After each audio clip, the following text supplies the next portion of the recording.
Hello everyone, I'm Sophie Jackson, Publisher and Head of Strategic Content at the Treasury Today Group. Welcome to this podcast where I'll be speaking to Yang Zhu, Global Treasurer at Kraft Heinz, and Caroline Lecoq, Director Coupa Pay at Coupa Software, the global technology platform, on the growth and the enduring challenges surrounding DEI, that is diversity, equality and inclusion. Caroline is involved in Coupa's increasingly renowned diversity programme, which supports women in the workplace. And Yang Zhu, based at Kraft Heinz for the last 4 years, has also made DEI central to her approach to Treasury. I began by asking Yang about how her background has shaped her commitment to DEI. So Sophie, as you know, I was born and raised in China.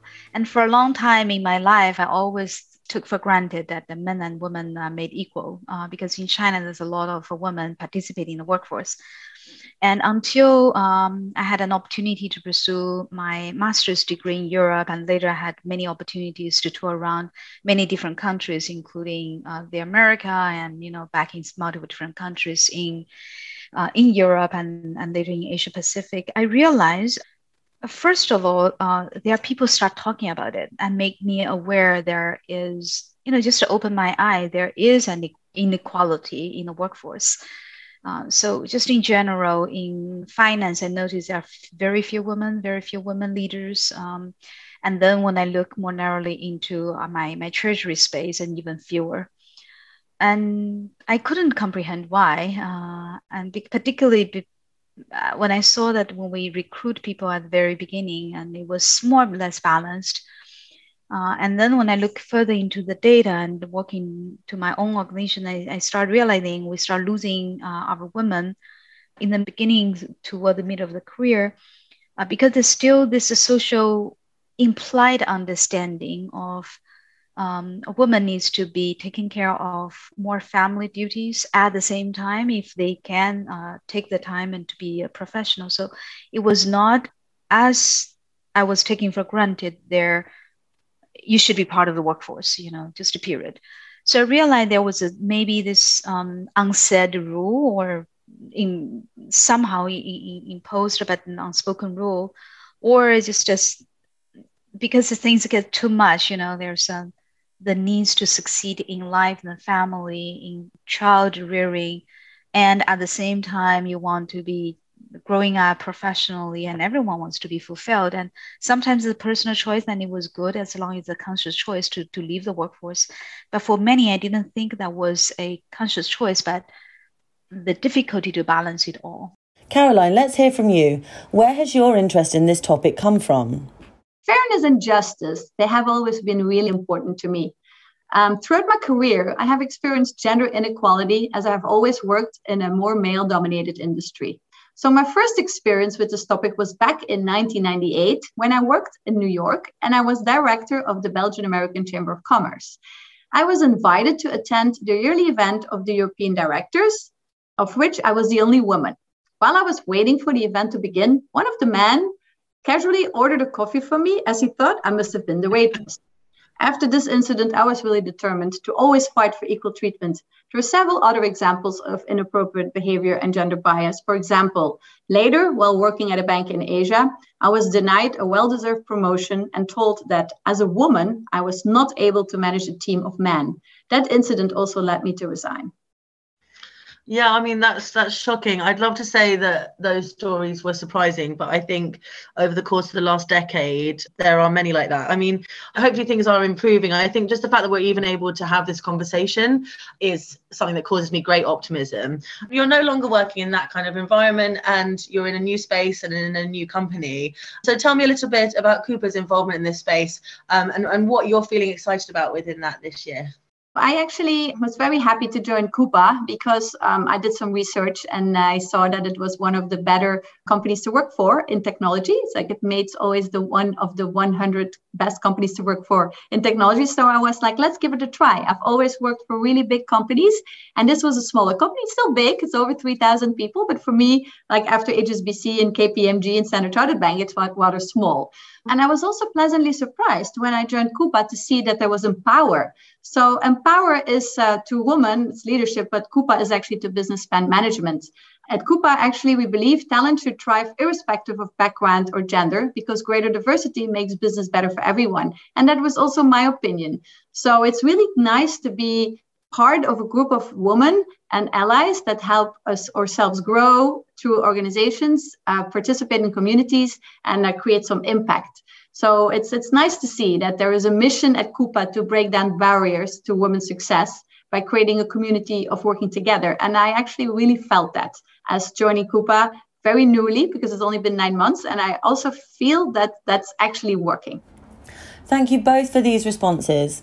Yang, could you highlight some of the steps that Kraft Heinz has taken to actively support women in the workplace, particularly trying to stall that fall-off that we know happens mid-career, as you mentioned? First of all, just to make sure that people realize there was a gap. And we were actually trendline it to say this is women and this is men, and there are all kinds of other diversity metrics. But for the gender, it was much easier for us to collect the data. So just to show that at a certain level that you're rapidly losing them. The number one, I think people needs to be aware and recognize that there is an issue. Unlike me, I was blind until I was, made aware. And the second is to take a clear stand of what we want to be. So, for example, in my organization, we said we want managerial rules by 2025. We want to be gender equality, period. And we recognize there's still a big gap. But at least we need to say this is where we want to go and here's where we are. And then if we know why and where we need to go, then everything is relatively easier because it's how. And we have many, many, many different hows in the place. So, for example, very simple things. For certain positions, we said, there's a lot of study out there, but we said you've got to interview people, and women in the pool of interviewees needs to be at least 2. And there's the study behind why it is at least 2. But even if you just interview 2 people, we need to have 2 women. If you interview 10 people, we need to add at least 2. So the 2, the famous 2, because apparently a study said if you just do 1, it doesn't move the needle. That becomes a hiring rule. Number 2, we also put what we call the women's sponsorship.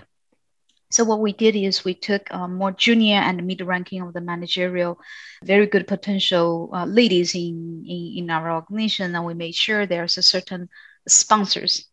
We make sure that the sponsor see them, see their capabilities, and be a vocal voice for them as their names are being bounced around for promotions or for rotations. And I thought that was important because most women tends to be a little bit shy in promoting ourselves. And so having someone, it doesn't have to be a woman, but having someone to be other than the managers, to see them and to say what they desire, how their career progression has been a big help. Actually, this one is one of the better helps to us. And the third one is we have a mentors, like beyond the sponsors. Sponsors more like help you advance your career where you want to be, but mentors just to teach you. And sometimes it's as simple as how you show up, how you lean in, like even like body language or presence, and like this little things that, sometimes it doesn't occur to people to take the time and have the courtesy to tell you. But having a mentor, they absolutely will, because it's more like one-on-one, much more personalized development. And the fourth one, I think, is just by the virtue of role modeling. So we get together a community called Women in Finance in my organization. So we constantly highlight women in the leadership roles. They don't have to be in finance women, but we invite people from outside, from inside, from the general counsel, whoever, the CHRO, just to say that you can have it all. Because sometimes we feel like, because I can't have it all, so I have to give up something. And oftentimes when you struggle into different things, you say, well, let me just give up my career because the calculus doesn't work at a certain point in time. You say, well, maybe I take a backseat. But it can. You just need different way. You say, well, let me sacrifice my financial for a period of time, hire a good nanny or whatever. And then realize people get into a certain role is not because they're superwoman. They're just like, they're human beings. But somehow they couldn't make it work, and they have some tips to make it work, and they have their own struggle, they have their own vulnerability. And once you see, you say, well, I actually can be part of it. So, essential pillars there and lots of advice. Caroline, maybe this is a good moment to hear a little bit more about Empower, the initiative at Coupa that you mentioned that advances women and their allies at work through 3 core pillars. We're using 3 pillars. First pillar is Discover, second one, Connect, and third one, Impact. So on our first pillar, Discover, we are focused on the individual. Discover provides development tools for career growth to build a gender-balanced pool of leaders who can create and sustain a positive culture.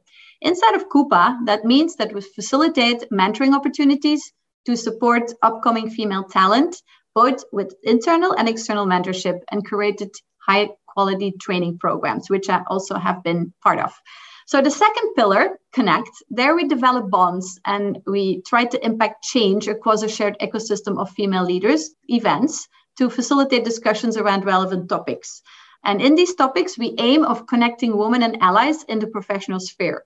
We have currently 51 partnerships globally, 24 profit, 26 nonprofit, and 1 university. One of the examples is the upcoming Empower Breakfast panel session at our EMEA Inspire event, where I hope many of the Treasury ladies will be coming, where we can witness an impressive panel of leaders sharing their inspiring, insightful, and empowering stories. The third pillar is Impact. At this pillar, we kind of leverage the power of community to drive opportunities for women to create positive social impact that helps them grow and pave the way for vibrant careers. Thank you, Caroline. You talked about mentoring there. I'd like to turn now to mentoring and sponsorship in more detail. What makes a good mentor, Yang? Mentor is someone that I can fully trust. I can tell the in and outs, my relationship with my boss. This peer is doing this to me or that. They do not necessarily need to be in the situation to know, but at least they can take a step back and, being wise enough and care about you so much so that they give you authentic and transparent feedback. You've got to see the life journey of someone and be able to seek out the best of the life journey of someone and be able to connect and really to take advantage to solicit some wisdom out of it. And just to be you, not being because we want to show up to impress someone, just to be you. And I think this kind of relationship, again, doesn't have to be in the company, doesn't have to be someone higher in the ranking, but someone who truly you respect and someone who can relate and give you the genuine advice, and someone who cares enough about you as an individual can really give you that advice. I think those kind of mentorship become better. Now, of course, sometimes certain companies, including mine, we try to match people with a mentor just because we want people to try. Because if you don't try, if you don't take the first move, you will never know, and you may never take the first move. So we encourage people to try, but we have actually pretty disciplined. We say after 9 months, sit down, reflect, that this mentorship work or not work. If it doesn't work, okay, move on. At least you learn something, like what works for you and what didn't. And so the next selection process or outreach becomes much more targeted. Thank you, Yang. Caroline, to you now. What milestones has Treasury made on DEI and what needs to change as we move ahead? Most companies seem to be making progress with recruitment and the D in diversity, equity, and inclusivity. But it seems that we still have a way to go to get equity and inclusivity right. Being inclusive kind of means holding space for difference so that everyone belongs, is comfortable, is empowered, and can thrive in an environment or culture. We have so much more work to do. So women, LGBT plus community, women of color, parents feel accepted and feel they belong. Not just equality or diversity for the sake of it. That's not true diversity. How can we create more belonging? That's actually where the focus is needed. I actually would really like to see more women in executive roles and to see the pay gap close further. For example, Alibaba is one of my companies that I really admire because they have 34% women in management roles, which is much higher than any Silicon Valley one. And Jack Ma believes that to be the secret sauce of his success. In the Netherlands, where I currently reside, the gap is decreasing slowly. As we progress further, I think solutions should stimulate education and learning, equal rights in society and family care, and keep looking at the stereotypical images of the role of gender. As outlined in the United Nations 5th Sustainable Development Goal, this will help to increase gender equality, not only as a fundamental human right, but also as a necessary foundation for a peaceful, prosperous, and sustainable world. In 2021, Coupa contributed to a study by McKinsey, Women in the Workplace, there are some key highlights from that report that were really surprising to me. Let me mention a few highlights. Like one of them was, in spite of the challenges of the COVID-19 pandemic, women's representation had improved across most of the corporate pipeline at the end of 2020. But there are also persistent gaps in the pipeline. The broken rung remains broken, unfortunately, as promotions at the first step up to manager are not equitable. And women of color lose ground in representation at every level. In fact, for every 100 men promoted to manager, only 86 women are promoted. Though women of color saw small improvements on promotions, companies' inability to close the gap makes it nearly impossible to lay a foundation for sustained progress at more senior levels. There was another example that caught my attention. So while women have hung on, they're more burnt out than ever. In fact, both men and women are more burnt out than they were last year, but the gap between men and women's burnout levels has nearly doubled. 42% of women and 35% of men report being burned out versus 32 and 28% last year. Yang, could I turn to you lastly? Any key advice for others? I think success is overrated because people only talk about that, only see that, and they don't know after the surface there's a real person. There's a real person going through emotional ups and downs like everyone else, right? So when I had little children, as an example, when I had little children, I almost felt guilty because I felt like I give less to my work, for my professional life, because I have younger children I have to take care of. So I was constantly feel like I'm not an adequate mother, I'm not an adequate worker. And one time I met a woman, she was a CHRO. And I remember very vividly, we pulled in the parking lot. It was 8 a.m. and we were dropping the kids to school. And she was so happy. She has 5 children. And she was so happy she's dropping them. And I realized she was on the phone. Actually, she was just on mute. She's dropping her children and she's saying goodbye and give them a hug and kiss and proper. And at the same time, she's listening to the conversation, like going on to work. And then she was just taking her time and driving to the office. And the moment she gets in the office, and she was asking the questions as sharp as possible. So you realize actually it's not about presence. It's about you can find ways to really smartly balance what's important for you. Like first we need to define what's important for us. If dropping the kids, it's important for her and she made it a priority and she did. And then at the same time, she made the point that being present, being engaged in every meeting she was invited to, otherwise she doesn't even go. And that becomes, to make a choices she made in life and make her super effective. And I feel like every one of us we have so many temptations being everything for everyone, but we need to be clear what's important for us and let the rest be, because we cannot be scoring 100%, every aspect of life.